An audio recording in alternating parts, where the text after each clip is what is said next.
Hello everyone and welcome, and today we're going to look at a fascinating game dubbed the Game of the Century between an American player, Donald Byrne, versus another famous American player, Bobby Fischer, possibly the most famous chess player ever known.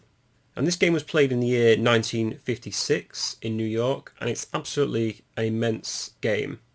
Now this tournament that was played was set in autumn, and Fischer was actually a national master at the time, but it took part in the Rosenwald Cup, and the first time Fischer actually faced some very strong competition. The tournament was headed by a player known as Samuel Reshevsky, a famous American grandmaster, and Fischer didn't actually do too well in this tournament. He was actually still very young at the time. He actually finished 8th overall, but he played a game against the famous grandmaster Donald Byrne, which many have called the Game of the Century. And if you go on the Chess Games website, there's actually a nice picture of Bobby Fischer from the tournament. I think it's the only one available actually. And it says it's the only picture taken, and it shows Bobby Fischer pondering a position just before his queen's sacrifice, which you'll see later on in this video. So without further ado, let's just get straight into it. So Donald Byrne is playing white, Bobby Fischer is playing black, so we're going to look at it from the black perspective and see what he saw. So white played 1, knight to f3, Fischer played knight to f6, and white played c4. Fischer continued with g7, going to fianchetto the bishop. White played knight c3. Fischer fianchettoed, and then white played d4. Black castled, white played bishop f4, and Bobby played d5. So we're into a Grunfeld system. In the game, Byrne played the correct move, queen b3. White can also take on d5 here with c takes d5. Black can recapture with the knight, and after knight takes, his queen takes, and white can win a pawn with bishop takes c7. But black gets good compensation if they play knight to c6. Play continues e3 and bishop to f5. The point is, if white just keeps on developing, let's say bishop e2, black can just play rook ac8, attacking this bishop with tempo, and once the bishop drops back, black can start attacking with queen a5 check. If queen d2 takes and play knight to b4, and if castles, rook c2 gives great compensation for black here. So there are many options that white can go into, but I just thought I'd show that in case you're wondering why white didn't try and win a pawn. Instead, Byrne played queen to b3, developing his queen to a decent square. Fischer took on c4, and Byrne recaptured with the queen.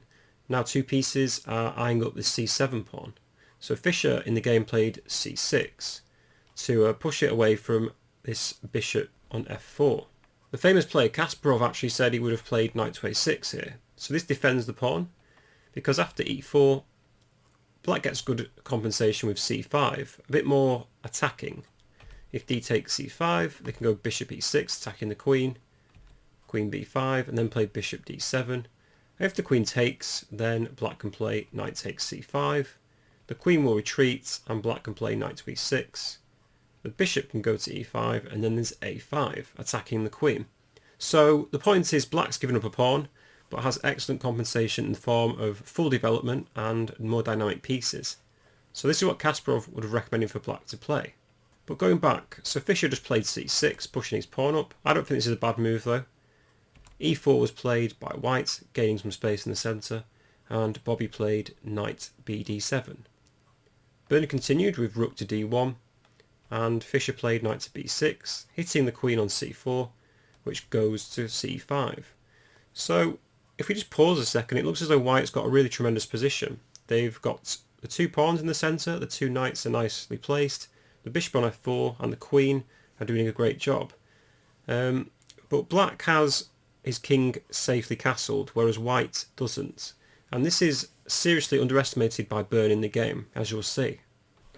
So Fischer develops further, bishop to g4, threatening to take the knight on f3, and to be honest, Byrne should have realised his king was under a bit of fire here.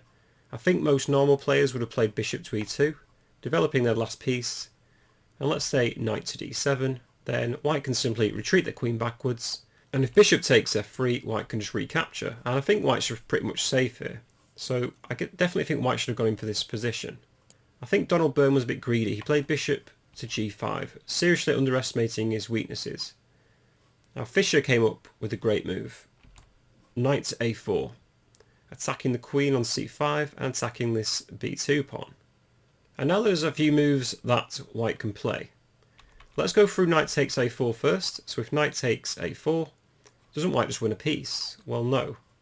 Black would have responded with knight takes e4, hitting the queen and the bishop, and also the bishop on g4 still hits this knight, which protects white's bishop.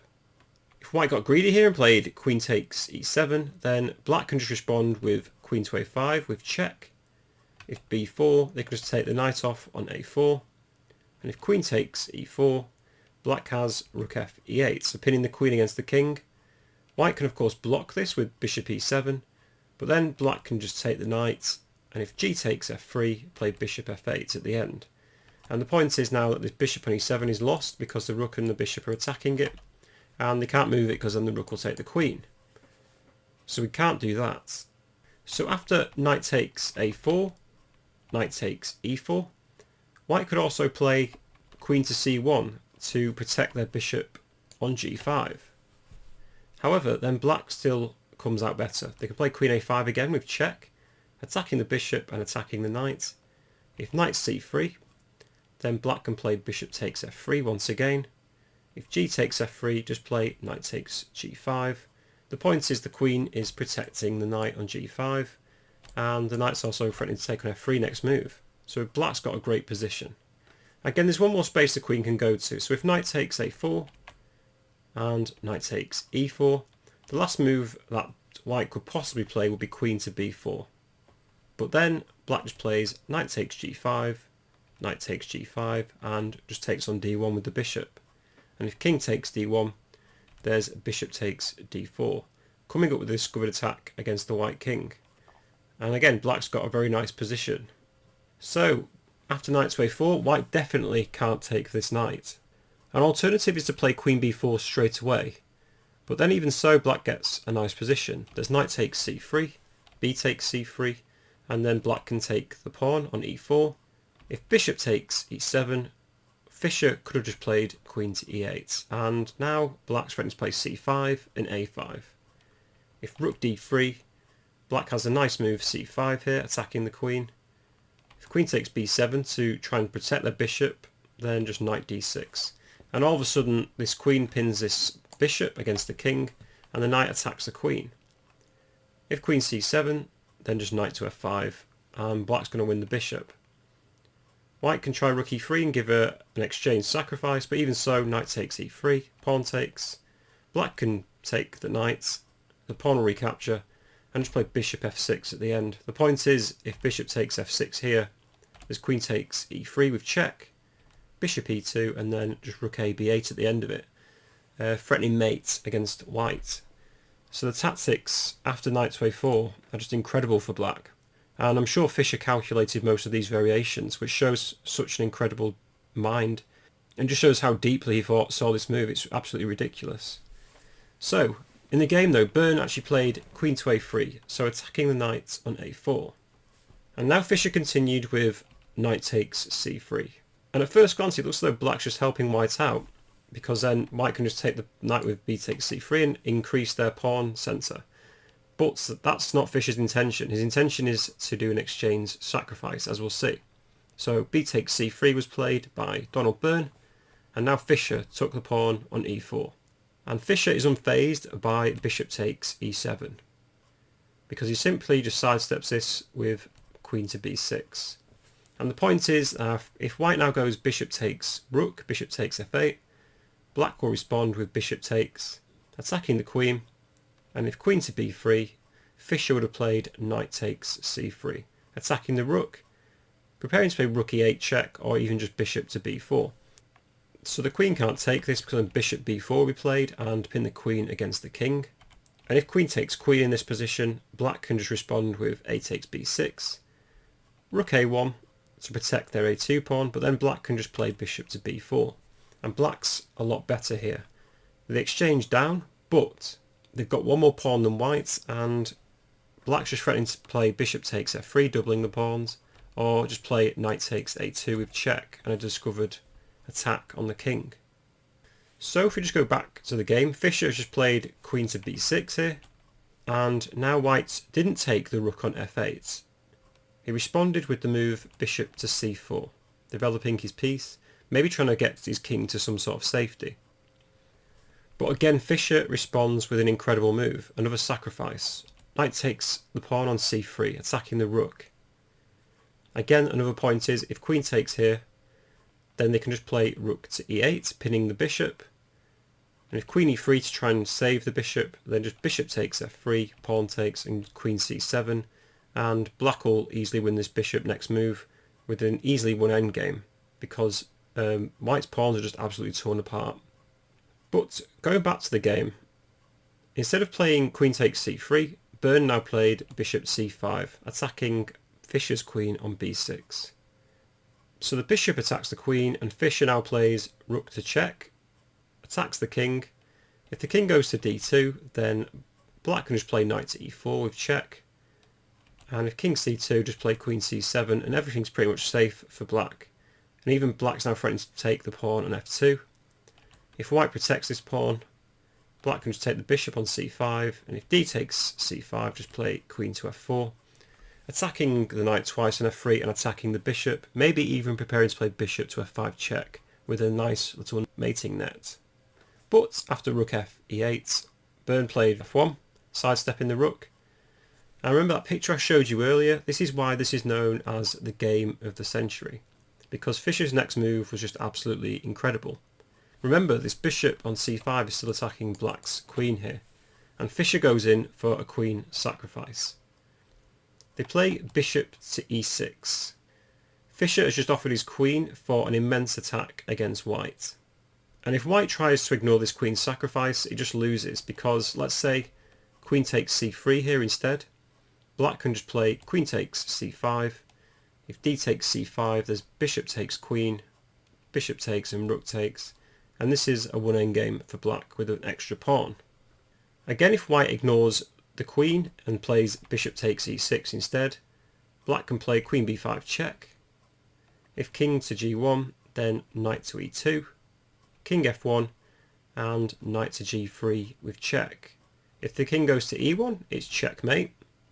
And if the king goes to g1, it's smothered mate, with queen f1, rook takes, and then knight to e2 is checkmate. A very nice finish. So we realise that after bishop to e6, white is pretty much forced to accept this queen sacrifice. So Byrne actually took the queen on b6, bishop takes b6, and Fischer now took the bishop on c4 with check. The king has only got one square, which is king to g1. And now Fischer checks the king, knight to e2. There's only one more square, so king f1, and Fischer takes a pawn with the discovered check from the bishop. So check from the bishop, and black just won a pawn. If white decides to try and block here with rook to d3, let's say, black just plays a takes b6 and attacks the queen, and the rook is still pinned by this bishop, and black should be easily able to mop up this variation. So after knight takes d4, the king has to go back to g1. Again, Fischer plays knight to e2, the king goes to f1, and Fischer plays knight c3 with check. Again, just a note, the king can never come to the e-file because the rook is there, so it's forced back to g1. And finally Fischer stops checking and plays a takes b6, attacking the queen on a3 with the rook. White moves their queen to b4, attacking the bishop.